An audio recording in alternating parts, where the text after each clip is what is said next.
Hey, how's this angle here for me? Looks good. Pretty good. Yeah, okay, cool. It's cutting off a little bit of your hat, but that's okay. Oh, I don't know if that's okay. My hat's pretty That's cool. my identity. That's my identity. Right. You're in music. You should know this. You should know better. Are you in music? Well, that's what I was saying, and then I was like, I better stop saying that because you caught on to it. Let me address that situation. Usually the mic isn't set up like this. This is not very professional. Oh, is that a fact? Can we get that on record, please? It's on record. Since I am the professional. Oh my God. Okay, we're starting this fucking podcast. Welcome to the Just Life podcast. It is our hope that the gritty, real, and uncensored insights we share with you here will help you get your shit together as you explore and discover what it takes to live your best life on your terms. We are at episode 79. And we're going to talk about something that I've been wanting to talk about for a while, and so we're just going to put it on the table, and then we'll start the conversation around it. Okay?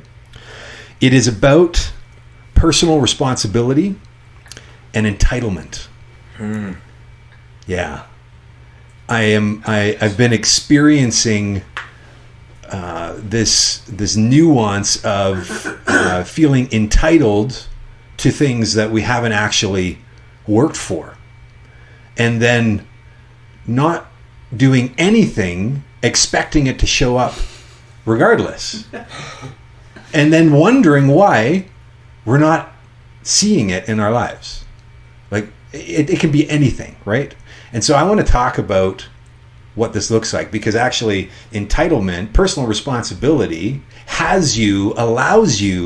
affords you the opportunity to be entitled to something, because you've actually put in the fucking work to have it show up.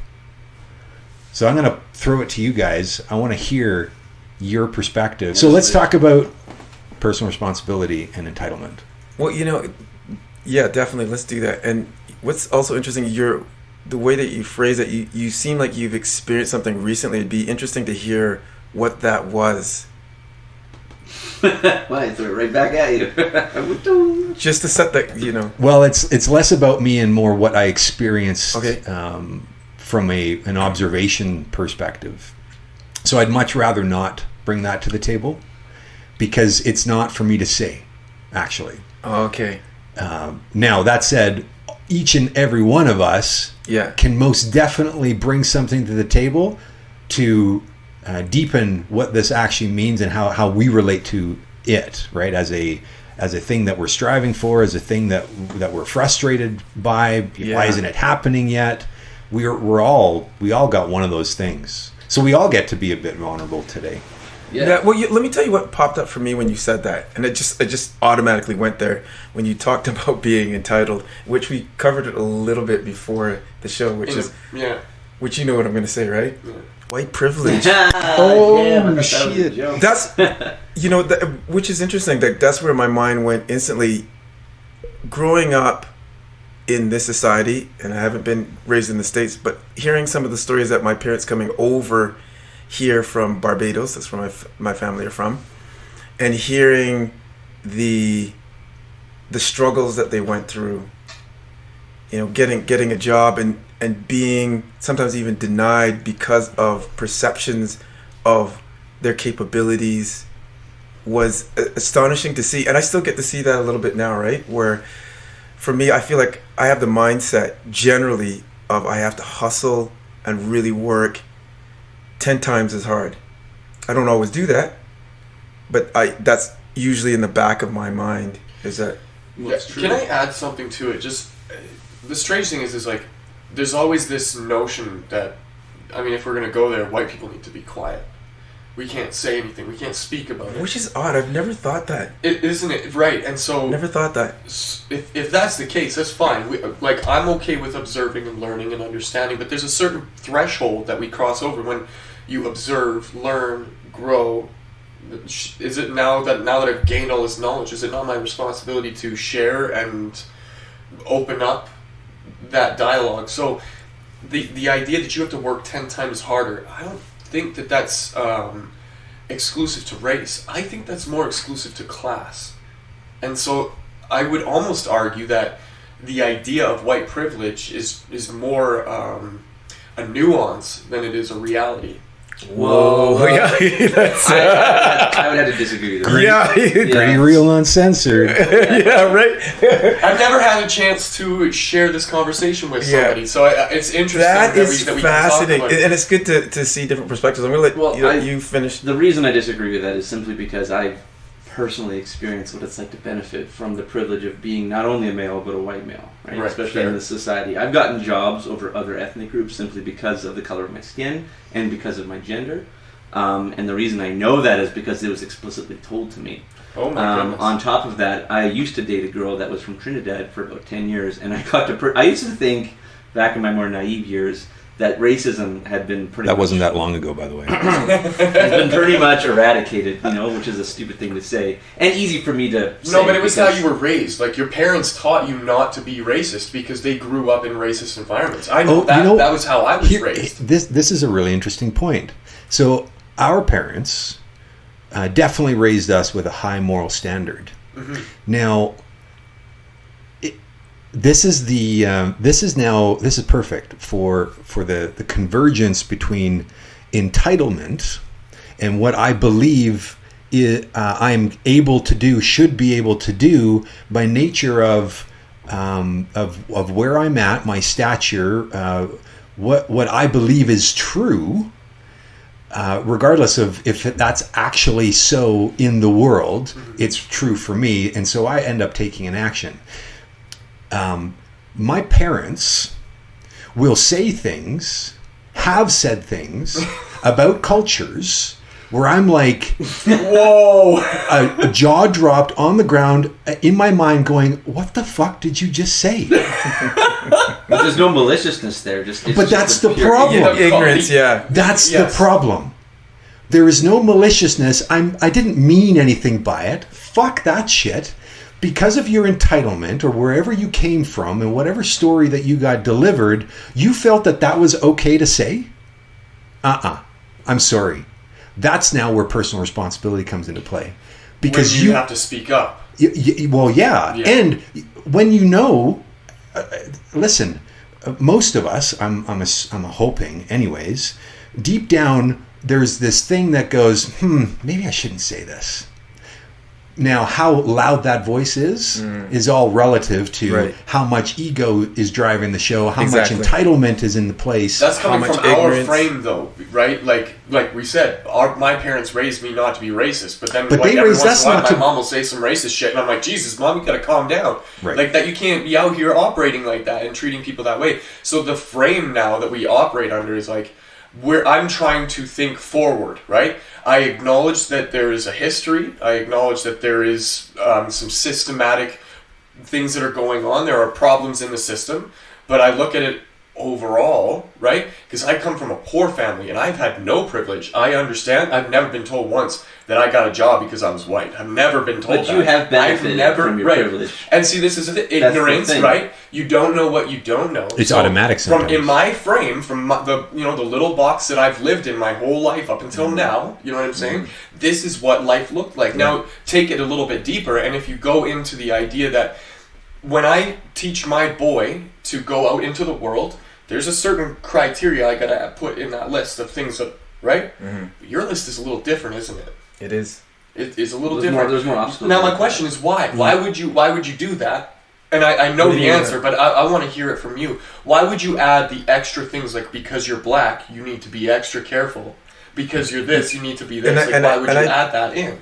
Because of experience, right? And the fact that he probably didn't add that in. A frame that so that's the disparity between the two ideas of your reality versus mine. So, like glaringly obvious. Where I got to tell you, like I mean, still even emotional now about it. Like not like mad about it, but just like that's just so fucking weird to me. Yeah. Well, you should be, because it's no different than when you were like in school and everyone was picking who they wanted on their team, and you would have been the last one picked for circumstances beyond your control. Right? And it's so weird. It takes me back to like in high school. Like, of course, we grew up. I'm going to assert for all of us, that we grew up in a multicultural condition environment. For sure, right? And I remember this conversation takes me back to a time when at school, I was talking, there was an East Indian, black, of course, white, and Elka, who's East Indian, she goes, you know, it never occurred to me. Like, I never saw color. Like, Lynette, who's white, she's just, I never saw her as white. And I gotta tell you, that's when it really clicked in it. Like, I tuned in, I saw color when she said it. I was like, holy shit, I never saw that either. Right? Never saw it. My kids, I guarantee my kids don't see color. Yeah, like and it's weird. So when I see these things in the world, especially like say from more old school thinking, like the other thing that, of course, is when thoughts come in, they just come in like this, right? So I got a whole wheel just spinning based on, you know, just you setting the context of this conversation, and just examples just started popping up. So I left a job about 2 years ago just based on that. And the gentleman, really nice, giving me the opportunity to get into that environment and learn in that industry. But what was really odd was to see live and direct how this guy not only had just white privilege, but seemed so ignorant about his, what I'm going to call racism. You know, like just comments he would make, even just about opportunities. I mean, he was just, as you said, glaringly obvious about it, pointing it out about other people, but not seeing it in himself. And it's challenging to show somebody else and saying, like, what you just talked about is so fucking offensive. You know what the interesting part about offensive? Yeah. It's a choice.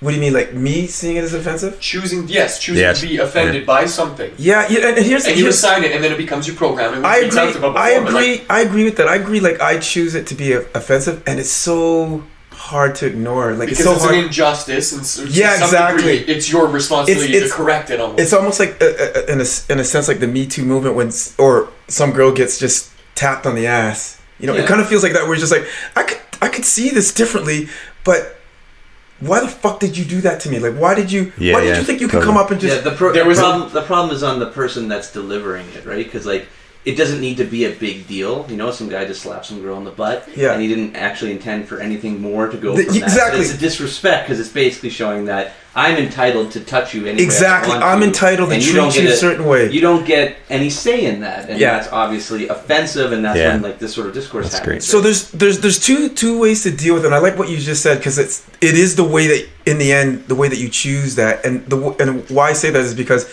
you could look at the circumstance and treat that in two different ways. You could be really offended and come from that context and like, you know, fuck you. Who the fuck do you think you are? Yeah. Or you could say something like witty. You're just like, you know, that's going to cost you $500. You know what I mean? Right. You know, like, normalize it. Not right? Yeah. Just the spin on it, and that's why. When you take the power away from things like that, what happens?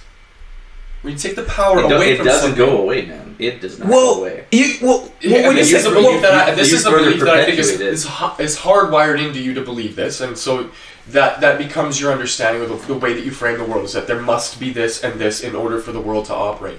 I come from a different place where I'm a little bit more optimistic, where I'm like, if we can teach people not to become offended by things, we take the power away from those things eventually, through evolution, go away. They may still be a part of our history, but let me see, how much do you know about Atlantis? How much do you know about, you know what I mean, like these ancient times that weren't even relevant now, like paving roads with giant stones. We don't do that anymore. Yeah. It's not even like a thing, right? Like the way that we've evolved as human beings is some things that aren't relevant anymore, we put them down and then we move on to the next problem. And I totally agree with that, but there's some, like, let me give you an example.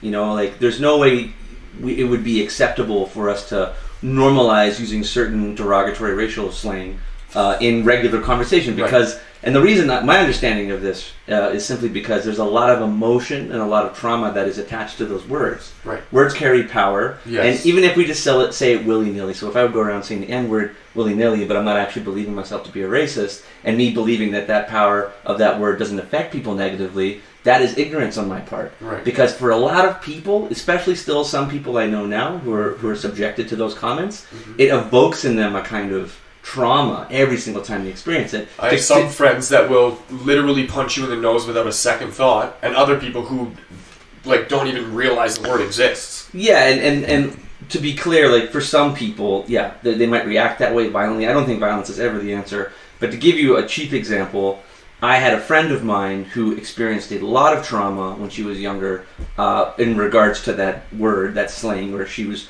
being told it by people in school and then Right. people in her regular professional life. And she used to be like, her parents used to be chased around and threatened with physical violence and then called that word.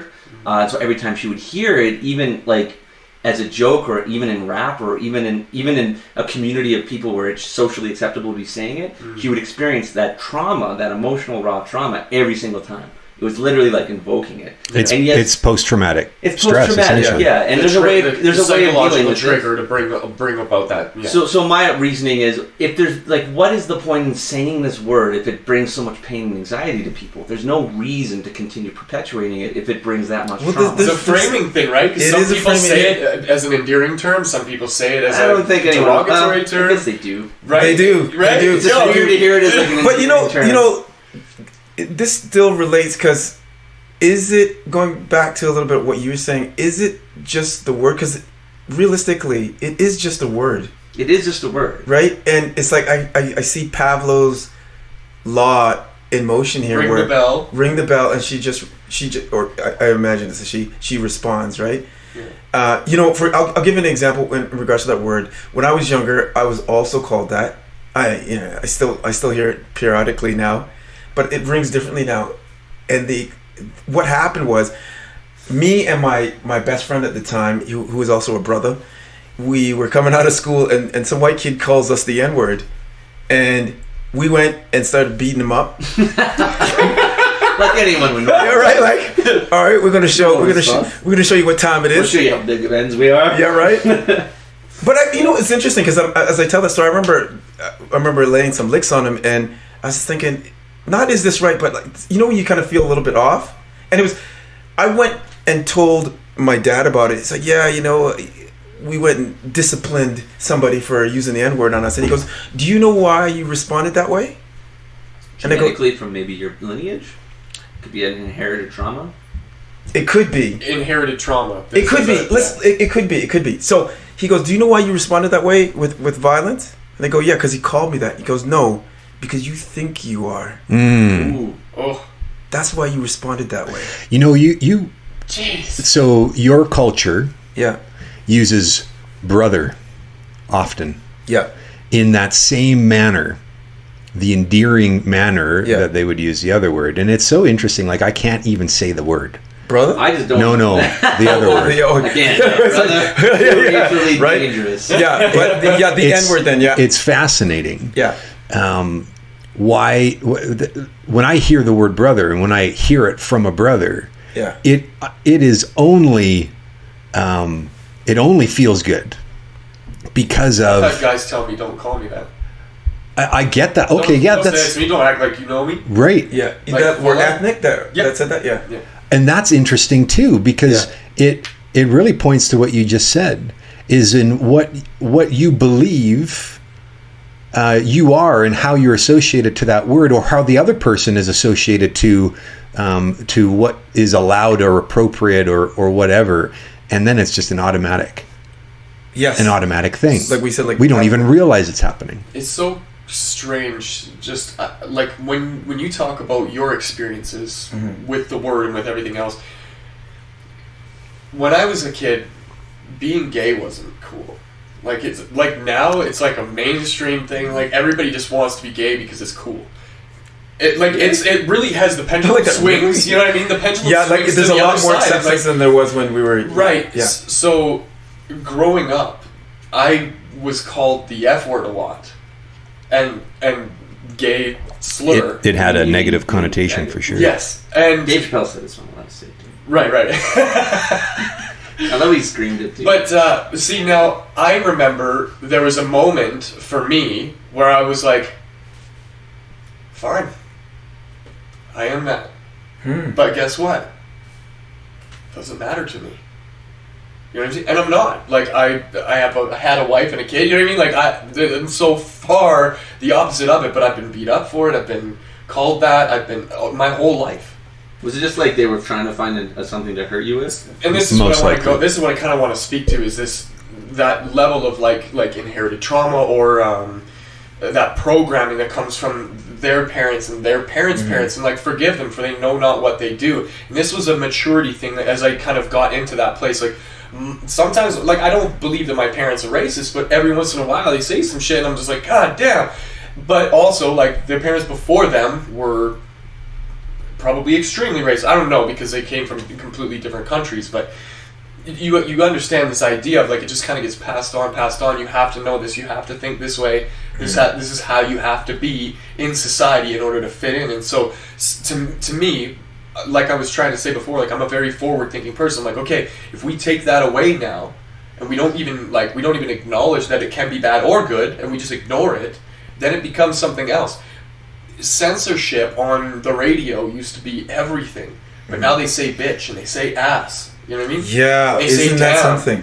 And I'm like, when did that happen? When did it become acceptable? Because we all collectively as a society just one day went, oh, that didn't offend me. And nobody's writing into the station anymore. We're just changing the station. You point to something really interesting. So there are these words, and a prime example is the F word, right? We use it often on this podcast. Yeah.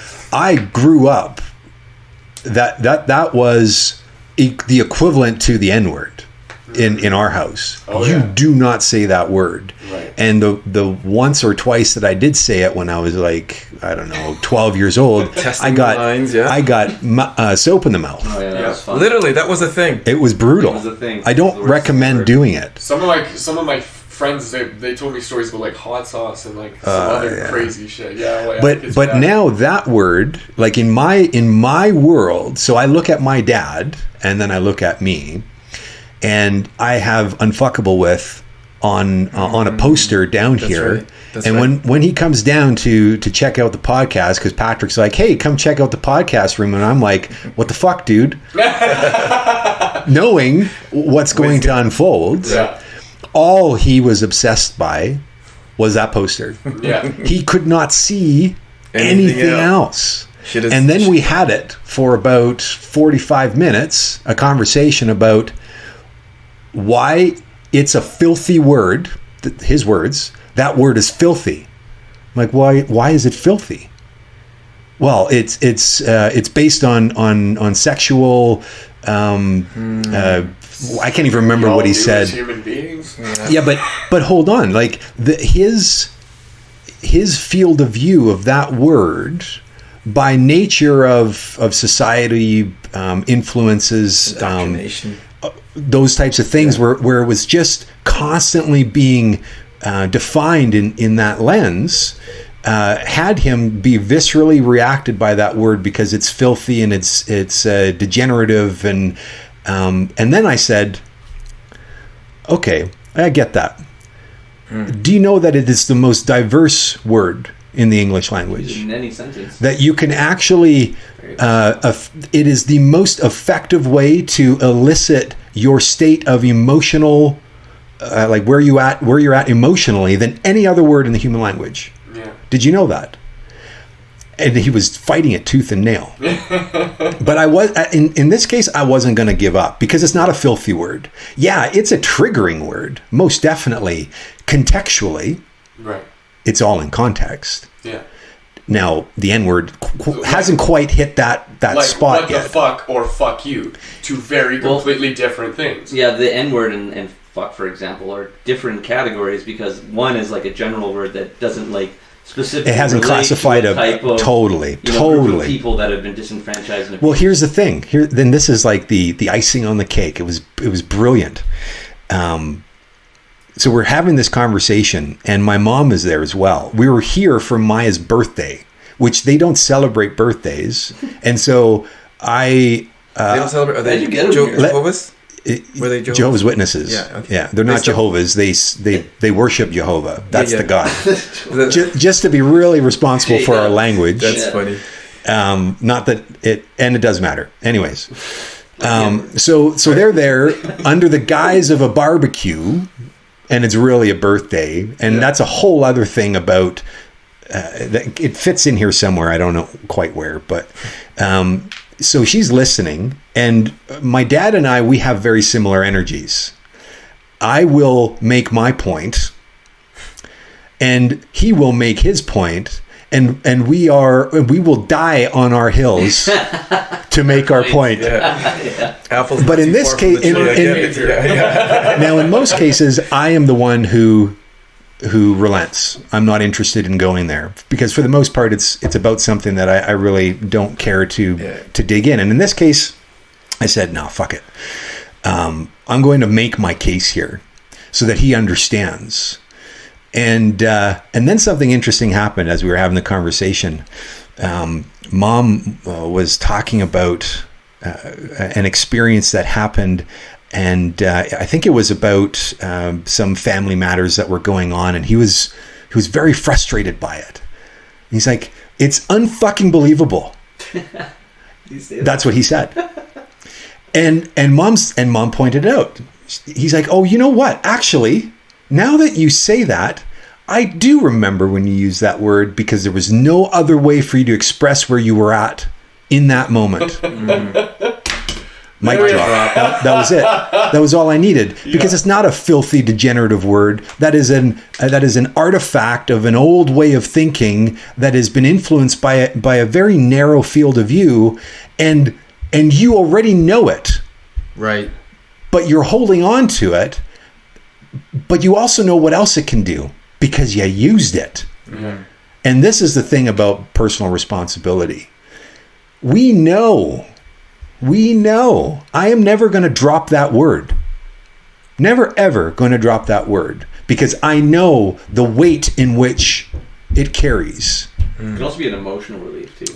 No, I'm talking about the N word right now. Oh. I am never going to use that word. Which is true. It can be an emotional release. Fair enough. And I have no context for what that looks like because it is not mine. Fuck is a word that I can relate to because it is relatable to me. The N word is not relatable to me. And so it's just hands off. Yeah. Full stop. Why do we need to justify any rationale to use it when you don't understand it?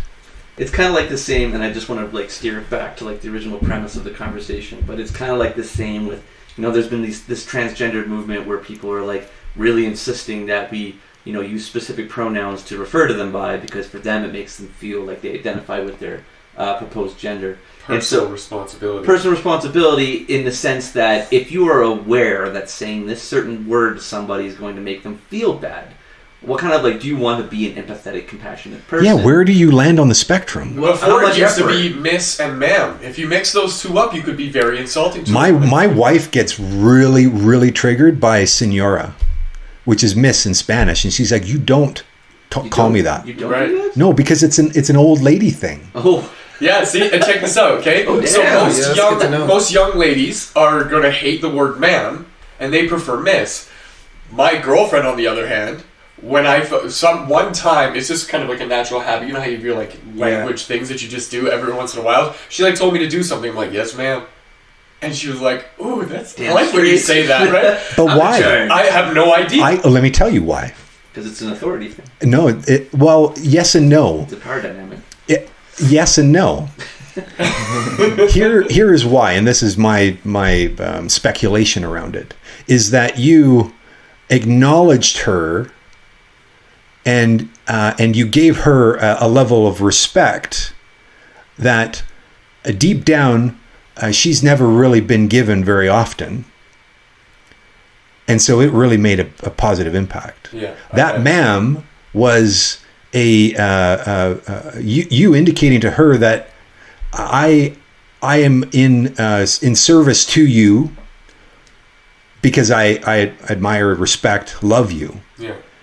It is not because there is and there might be some where it's I'm master, you're servant, but that's not why she enjoyed it. Maybe. Right. Yeah. In that instance, absolutely, because in that instance she felt heard and appreciated and empowered. And this is so crazy. That's the personal responsibility that we all have. If you have a belief system built into who you are and how you operate, and it's not serving you in that, every time you encounter something and it causes you a great deal of harm, how good is that belief system? Not very. It's not very good. So you have a personal responsibility to alter your belief system so you can live a better life. Yeah. Man, and moral of the story, live a better life based on your belief system. So change that belief system so that it serves you, because you're in charge of that. That's the one thing that you get control over. Back to the pronoun thing. I don't know what people call me. I've been called a lot of bad things, and none of it ever bothers me, but I've also been called a lot of respective things. I'll walk into a bar and my best friend will be like, man, you want some boss moves? And I'm like, cool, yeah, I'm a boss tonight, right? But then I get to the other side of the room, it's like, oh, look at this asshole.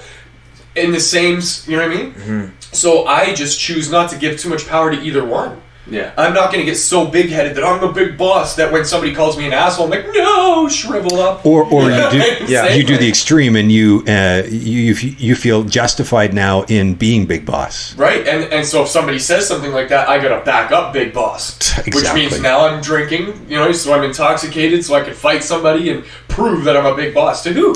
Yeah, that's... Because nobody cares at the end of the night. They all go home. I get arrested, right? Like, nobody cares. Yeah, you care. You have to care. That's the personal responsibility to this, right? And if you don't adjust that, the way you think and see the world. Well, the entitlement takes over. You're trapped. Yeah. The entitlement's a big thing, and just like it's like important to, like in the pronoun sense, if this person feels better being referred to these specific pronouns than using them, it's their responsibility to communicate that shit. Right. Because there's how many of these things that exist? Yeah, you can't expect to know all of it. There's no way you can know. And you shouldn't be offended if somebody doesn't use it if they have no context for it. Exactly. It's your responsibility to communicate. Yes. That. So entitled, I am entitled to be called whatever. You are also personally responsible to let people know why that makes a difference for you. Yeah, exactly. Instead of just assume that everybody knows and then get radically offended when it doesn't go your way, because inevitably it won't. So I want to shift this a little bit inside of. We've been talking a lot about communication, how we're communicating with each other. I want to shift a little bit into our responsibility in the actions that we take or that we know we need to take, and our entitlement to it should have happened already, or why isn't it happening, or I shouldn't have to do that. I think entitlement is a constant battle inside of yourself over control over your patience. I'll do so, and I think this speaks to what you kind of alluded to at the very beginning. I'll do something, like let's say I'll put together a presentation, and then I imagine giving this presentation to the right person. I give that presentation to two people, and I'm like, why am I not rich yet? Totally. I said this presentation twice. My whole life this is the entitled millennials conversation that nobody's talking about. Well, they actually are. I was told that if I go out there, I work hard, I'm going to get what I want. Yeah. That's what I was told. So I'm out here, I'm working hard. To me, it looks hard. Yeah, that was the old formula that worked. Right, it doesn't work anymore. Right, and it still works, but it's in context and with patience. Because now you see somebody who makes $1 million a year. It's taken them 5 years to get there, and you're like, why am I not there? I'm working hard just like that person. Yeah. Why am I not rich? Or you're 70, you have a little YouTube channel that you make millions. Yeah, right. The 70-year-olds are making more annually than I am. Now, the idea is execute on that idea, put it out, and do the thing, and eventually it's going to happen. But the thing is they had patience. That happened in 3 years. Ryan's toy review didn't blow up overnight. No, it was years of work. He started when he was 4, and then by the time he was 7, he had a half-decent following. And that was all of. That is funny. That was his parents. Is that where we're at these days? We're working them hard at 3, man, to the coal mines. Yeah, and it's crazy to think. And so now this becomes like an internal battle. Like I sing very well. I've been recording my music. I have 5 albums out. Why am I not famous yet? Mm-hmm. I work just as hard as Drake does. I guarantee to my success, and I'm entitled to that success, right? But now, why? Because I work hard. So it's not wrong. It's just that my patience don't exist. We think that working hard is the only thing to do. You guys were smart. Well, yeah, and that's a cliched thing now that everybody says, and nobody knows contextually what that actually means. How do you work smart? I am working smart. One more cliche. It's not like, what you know, it's who you know. Yeah. So it's like work smart, not hard with. And it's all of those coming together. Right? The formula for success. Because in terms of like media and entertainment, it's a huge industry. It's massive. Everybody wants to be a Hollywood star. Everybody wants to be an actor. Some people want to be stuntmen. Some people want to be like professional pro athletes. And so everybody's working really hard at the craft. But then there's a huge part of it that's like the marketing element. Like, how do you reach an audience? How do you become famous? How do you become popular? How do you make people like you so that they want to see your face on screen? You know, so working really, really hard has got its merits, but on the other hand, if no one sees you or no one's interested in what you're doing, it's not going to really amount to much. So there's these little does elements that come back to it. the personal responsibility? Like, if you want those you things, have to understand. You have to understand what's missing. Right. You have to understand what's missing, what the failed component is, and then invest time and energy on that rather than just doing what you're doing, hoping that something changes. Here's the one component that most everybody fails to include inside of their working hard mindset. It is the relationships that we keep. The relationships are the cornerstone of it all. So to your point of it's not what you know, it's who you know. Here's why it's cliche. It's actually not it's what you know, it's who you know. It's how well do you know those people and how much are you in service of those people. And it's what you know enough to go find those people. Yeah, the personal responsibility to know, hey man, like I am committed to get to know Al and what he's up to because he's a brother. And because I'm interested and genuinely want to see him live his best life on his terms. Yeah. And now, my words are, that was well executed, right? Pat on the back, Dave. Good job. You must have said that a few times. It's inside of now my what I say I'm committed to for Al. Does Al believe that? It's your actions that make him believe it. Because if I'm saying I'm in Al's corner, but I'm never there, well, it's a crock of shit, yeah. And you are still now inside of this entitled mindset that just by saying that something should happen. I said that nice thing to that person, so I should have what's mine. Right. Yeah. Right? You're investing the effort and energy in the relationship. Looking at everything that we just said, I think it's like all of the above. Who totally. You know, what you know. Because I think a lot of people who work hard don't realize that it's like a cake. It's not just one ingredient, it's many ingredients, right? Yes. And it's how it all comes together, how you bake that cake. Yes. So I think a lot of people, especially I'm going to assert in this society, when we think that we work hard, we're just being busy. Mm-hmm. That's a good point. That's a very good point. We are a busy. Manager carrying around loading up the ice machines. That's not a manager's job. You're not managing the place, and that's why that place is failing. Yeah. Right? Like, you see these things happening where people aren't executing on the personal responsibility. This is a really great example. Let's deepen that a little bit. He's putting the ice away because in his mind, he's the manager. I'm entitled to be your superior. I'm telling you what you need to do. Yeah. And what happens there is a big fuck you. And guess who gets to put the ice away? Mm-hmm. The manager does. Yeah. Because you're actually your actions are not in a congruent alignment with what you are saying. If you are a manager, then to your point, do you actually understand what it means to be a good manager? Yeah. It is not a master-servant dichotomy. That's not how it goes. Maybe it was at one point in time, that's right. But that's not how it is anymore. Yeah. So if you are living from an old way of thinking, you are going to reap the results of an old way of thinking, which it's not relevant anymore. Yeah. It doesn't work anymore. Well, the punchline is shift the framing. Yes. Right? Shift the way that you think, shift the way that you see these things. And actually do the hard work in understanding why do I react the way I do in certain situations? Why am I sitting? Why am I on the couch like a lazy ass, wondering why I'm not going where I say I want to go? Why? I'm hungry. Why isn't there food on the table? Oh, the fucking dishes are piling up. Well, who the fuck's going to do the dishes? It's making conscious decisions rather than living life on autopilot. Yeah, and then wondering why your life is a shitstorm. Yeah.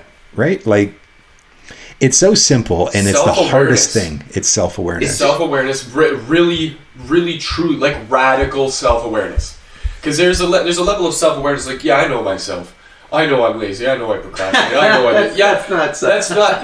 Those are just the cliches. Those are the quips, the things that we just say. Like, oh, I know I'm this. I know I'm that. But okay, then stop complaining about those all the things that you're not getting in life. Yeah. If you want things, you got to do things. You got to work for it. It's not just the work. It's now you got to meet people and execute on those ideas and pull the plan together. And this is the manager.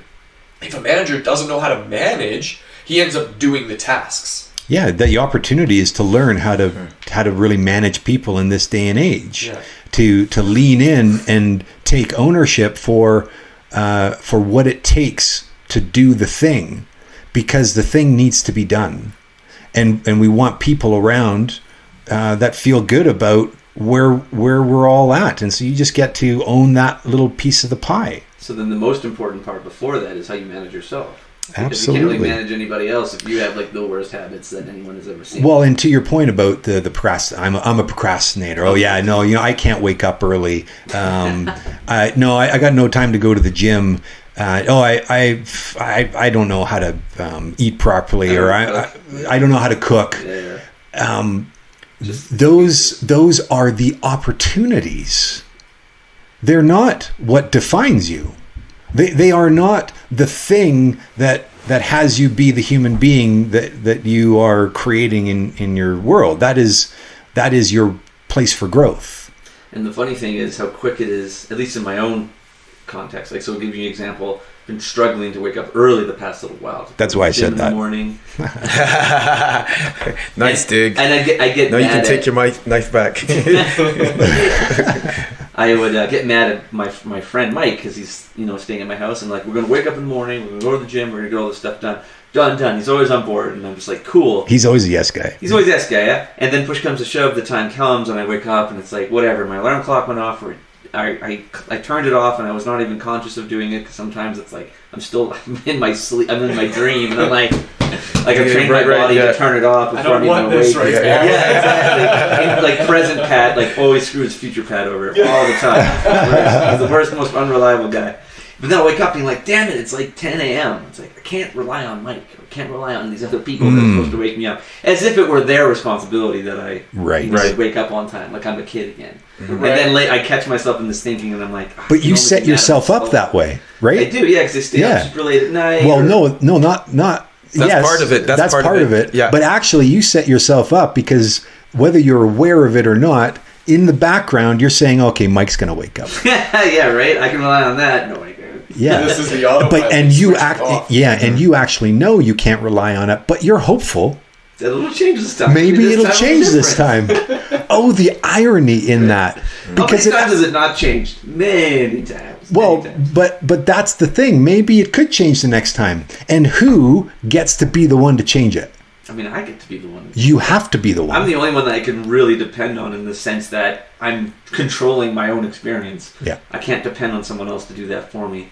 So, and it happened this morning, it happened yesterday, and I always wake up being like irritated and grumpy, and I'm just looking to blame someone else all the time. And I have to like sit and be still and sort of feel it out, like literally feel the emotion that's like resonating and building inside me, to realize that it's all coming from me, and it's not anyone else's responsibility. See, that's a great example. Great example, because there's two parts of this that I'm seeing. So one, we're talking about it, right? You're just talking, you see it, and you realize there's something I want to do, but I'm not doing it. I feel there's one thing that's missing for me in this, is like, if we were to take that example and say, okay, step by step, this is what you need to do to make sure that's an effective result. How do we get to that? Like when we talked about going from being entitled to being in an effective action. You know, one of the things that we talked about, we all mentioned, is being aware. Like just being aware of, okay, I'm feeling entitled. I shouldn't feel that way. Okay, cool. So what is the step by step that would, if we take that example and say, this is what will effectively get your ass into action? What would that be? Like, do we... I could tell you. I think that's a great question. Actually. Because the funny thing is, remember when we did habit contracts? That was so much fun, by the way. Talk to me. Break it down. What's going on? It works great with you, but with Michael, it just nosed up. Because like we just ended up slapping each other in the face all the time and not getting anywhere. Oh, so what is that? Break that down. Create it for them. They don't know what it is. Okay, so to give you an idea, I read this book called Atomic Habits, and it was a really good great book. Yeah. Great book, and in it they suggested this idea of doing a habit contract. And to summarize, the idea is you want to make the bad habit more uncomfortable than doing the good habit. Because the reason you have a bad habit is because the good habit requires more effort. So if you make the bad habit have a consequence that is unpleasant, then usually you'll just do the good habit because then you can avoid the consequence that the bad habit generates for you. In the context between me and Dave, the consequences for engaging in the bad habit was you had to pay the person $5 immediately, and then you had to slap them in the face. And for me, being slapped in the face by another man is emotionally, traumatizing, I guess, for the lack of a better term. I don't like it. It makes me feel like I don't know if there's anybody that likes it. There's a lot of men that would like it. Dude, Mike loved it. I'd slap him and he's like, ooh. And I'm like, dude, you're not supposed to enjoy the slap.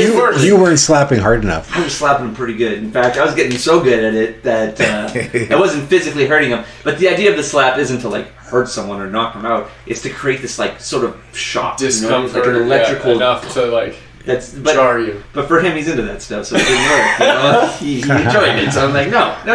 You know what? I think digging deeper on this, it's important to understand. Back to the self-awareness thing. Your laziness is telling you something. Yeah. If you don't want to get up in the morning, why is that? It's probably because the shit you're getting up for in the morning isn't worth it to you. Well, actually, in my case, just to finish.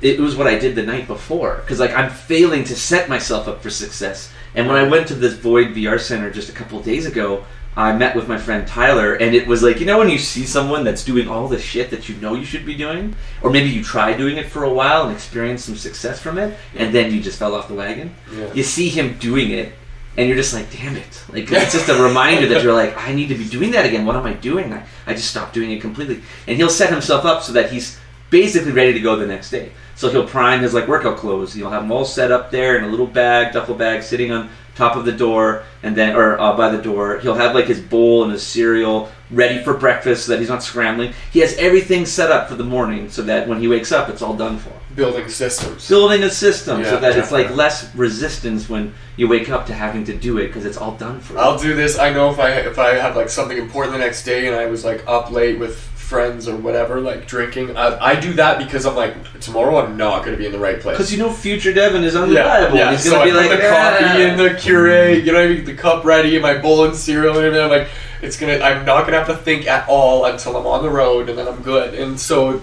like, but I only do that in like that extreme point. I think, just from in my own experience, I'll find something too late. For example, like, oh, you know what? It's 9 o'clock. I have till from 9 to like midnight to do something, and I'll start editing a video.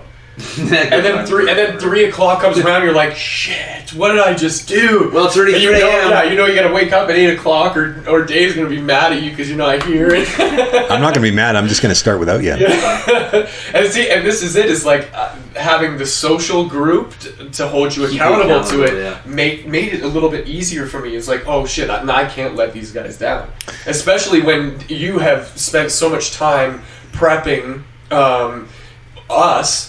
In that, it's like, listen, I'm in this to win this, and if you're not, get out of the way. And it was like, well, shit, I gotta strap myself in and get ready, and you know what I mean? Like, I don't care that it's 8 o'clock in the morning, which is, in such a weird way, it's given me a new, refreshed passion for life, and I actually, like, I'm not a morning person, at least that's what I've told myself my whole life. Totally. Recently, I have seen examples of people who are morning people, and my girlfriend's another prime example. Like, she'll wake up chipper as a chipmunk. Like, it's scary. Chipper than them. Yeah, just imagine a chipmunk in the morning, just like chipperer. Maybe a chipperist. So I've kind of been reframing that for myself and holding myself accountable to those thoughts and just being like, hey, maybe if I start thinking I am a morning person, that's going to change. And I've found that I come here with a little more energy. I feel a little more, revitalized, even though last night I was up until 1 o'clock in the morning on a date. You know what I mean? Like, it didn't matter because I was like, yes, I'm so excited. Hopefully that date was with your girlfriend. So, which I relate to, because I perform on Fridays. I get to bed usually around 3 up here. So one of the things that we can see is what actually motivates you. Like, so making sure you're not disappointing your peers, is one of them, right? Yeah. In the case with, what's your roommate's name again? Mike. Like, going just as that as an experiment, I love what you said. I'm curious now, like, if that seems important to you, why have you not taken action? And that's not like an accusatory, like, why are you not taking action? It's my fault. It's absolutely my fault. No, we know that part, but more... Dig deeper. Is like the laziness telling you something? Yeah, I like that. Like, is the laziness telling you something? Because you know what you could be doing. So what is actually stopping you? What gets you from being entitled for not... I can tell you exactly what it is. I'm curious. I spent some time feeling it out and figuring out what's happening. It's that I like to stay up late at night. I started doing this since high school. And the reason I enjoy staying up late is because it's like the day isn't over until I go to bed. And so I can make the day last as long as I want if I just don't go to sleep. Yeah. So when I go to sleep, it's basically me resigning myself to the fact that this day is over, and I never feels like I didn't get enough done. I didn't accomplish enough things. That makes sense. So because you slept in and you didn't get the morning people shit done. Yeah, right. And I can get so much shit done in the morning. That's a thinking thing, right? So as a strategy, to just check in to just see like what we could create with that. Maybe instead of the morning, maybe it's more at night then.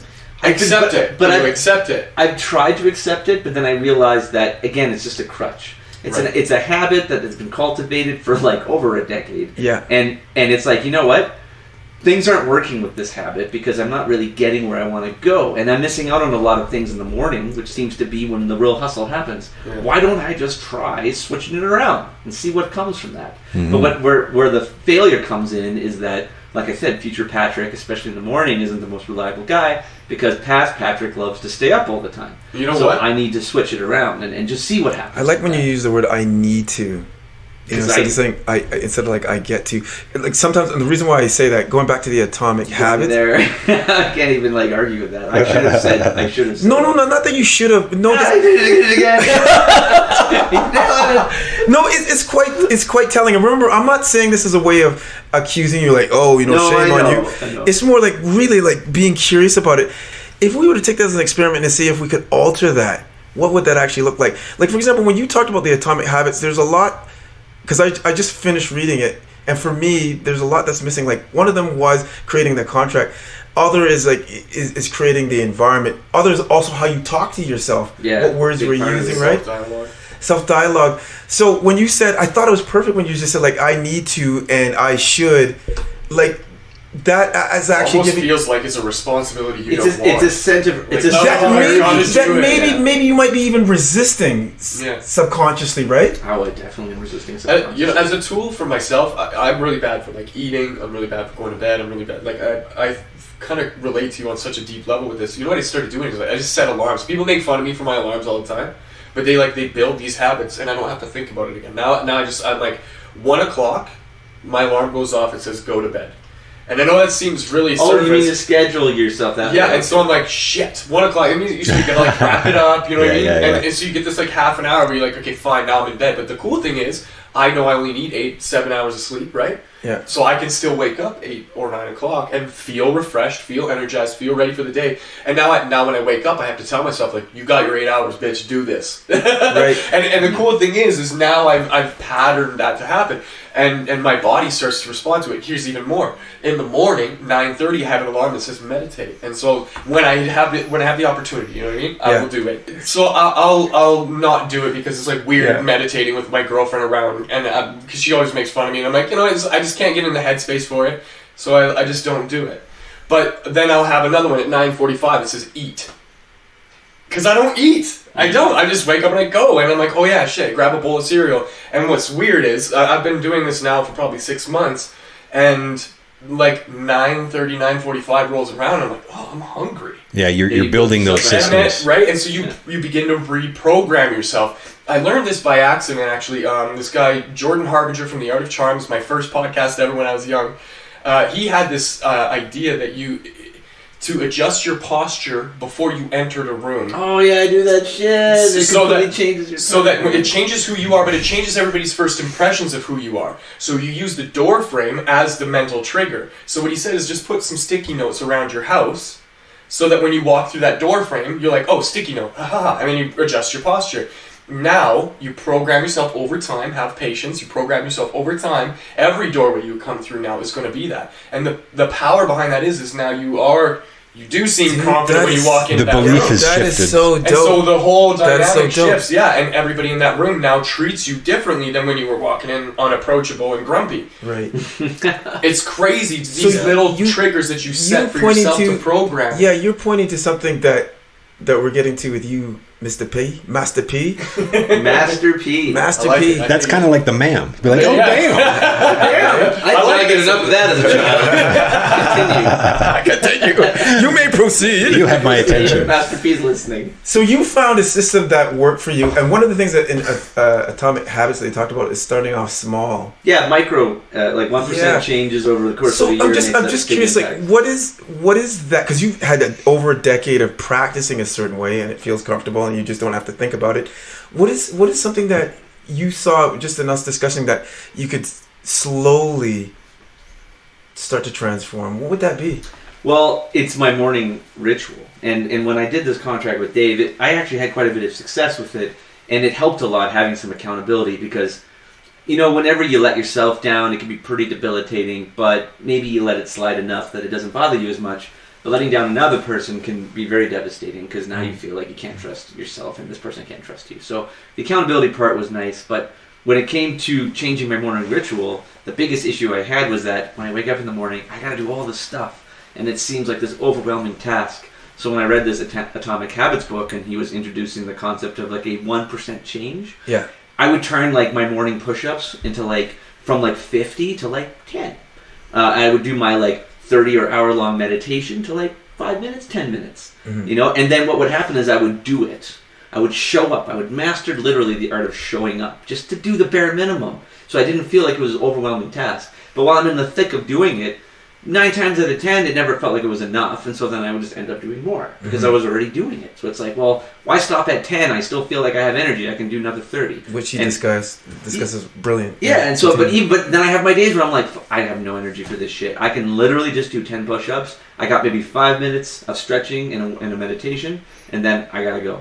But I still did it. But weirdly, on your bad days, doesn't the bare minimum still feel good? Oh, amazing. Because it's making just your bed. It's just a simple thing. You wake up, you make your bed, and you're like, it just takes you 1 second. It's not even that hard. And then at the end of the night, you go to your room, and you're like, I'm so glad it's clean and organized. Yeah. So glad I spent the 30 seconds to make my bed. So, and I think that's kind of a really good circle back to the idea that we can have bad days. Bad days happen. And they will happen. Don't judge yourself so harshly on those bad, on any days for that matter. But even on those bad days, just understanding shit. This is just one of those days. I'm not going to be all the way in, but everybody has that, and you idealize this vision of who you might be, or perhaps you have an idol who you're like, oh, I wish I could be like that person, and that person seems to just be at it all the time. The thing is we don't see them all the time either. No, they have their off days, right? So you see this off, or you see them on all the time, and so you kind of have this misconception that that's how you have to be. I remember when I started doing real estate photography, every house I walked into was spotless, and I was not a clean person. I was accidentally drink the cigarette butts in the beer can. Oh my god! That is disgusting. Man, we were young. We were idiots. It was bad. It's a very horrible. No, but I get you. We've all had our moments for sure. I was a dirty person, and then seeing this complete contrast to that, where every house I went to was immaculate. I developed this disposition, oh my god, I'm horrible. Yeah, you're and bad so and wrong. I got so bad, like OCD almost to the level where like I would not go to bed. I don't care if it was, midnight or 5 in the morning. I could not go to bed until my house was spotless, perfect, everything exactly where it belonged. Mm-hmm. I've since kind of let up on myself. I was gonna say, are you still doing that? Healthy, I think. I'll still do the tidy, the clean, hold myself accountable. My house is very, very clean, but I don't judge myself quite as harshly. And this idea though that everybody lived their life perfectly. Right. Versus me, like a complete disaster. I'm like, I should just throw myself off a bridge. Like, there's no point in trying. There's no way that I'm going to go from here to here. But again, it's because I saw people when they were at their absolute best all the time. So you get this disposition, right? This was awesome. I got so much for myself out of this journey, this game that is striving for what greatness looks like for me, myself, and this constant grapple with some of these things that you guys talked about. You're failing to set yourself up for success. Right. Your laziness is telling you something. And there's these inherited traumas that are influencing how we act, and you don't even know that they're influencing how you act. So you get to do the work and start to dig and figure out what those things are. Not to now have it knocked out of the park, but that you are building the structures and the systems that will support that, and to give yourself a little bit more graciousness in the process. We are not on 100% of the time. The people that are on social media are not on 100% of the time. In fact, the ones that are on the most, you're only seeing 10% of their lives, as said by them. Gary Vaynerchuk's probably the most prolific social media content creator, and you're only seeing 10% of his life. His personal life, not on the radar. The critical business, not on the radar. So 10%, that's all he's doing to really make that. But what we're doing is we're having it be the 90% is the 10%. But that's not the case. And so we're setting ourselves up with these completely unrealistic expectations. And now we are paralyzed as a result of it. Yeah. So the big takeaway here is to understand what motivates you. What will those things be that have you get excited, and double down on the systems, understanding the systems and the structures that will allow you, empower you to take those actions, to do those things. And the second it's feeling off to you, you got to look at it. You have to look at it, because if you're not going to look at it, you're going to crash and burn. That's just the inevitability of it. And no, you're not entitled to anything in your life unless you've done the work to actually move it forward. And even then, entitlement is only a byproduct of what you invested, the time and energy and attention that you've invested into the thing.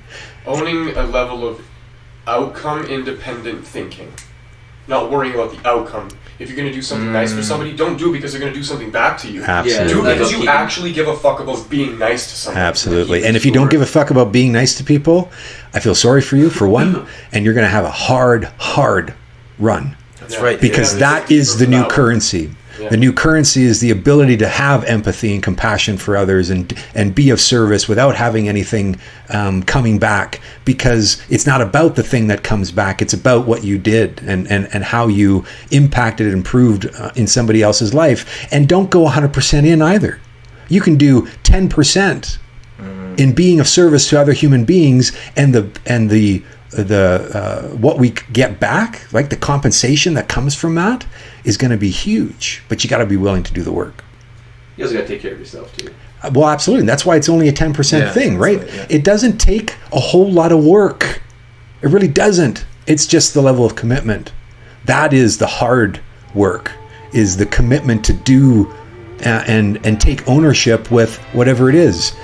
Honoring your alarm clocks, because you could totally easy go snooze. So that was episode 79. I want to thank you for listening and allowing us to take some of that precious time away. And we really hope that what you're hearing is of value. And we want to know as well. So if there is something that you are curious about, or you wanted to share, or you had a question around, or even some feedback, we want to hear from you guys. So let us know. Say hi at thegist.life on Instagram or on Facebook. And we are also trying to increase some awareness for the podcast. So if you do like what you hear, go to iTunes, Spotify, Podbean, Stitcher, wherever your flavor is, and leave us a review. Tell us what you think. Let us know how we did. We'd love to hear from you. Hope you're having a great day.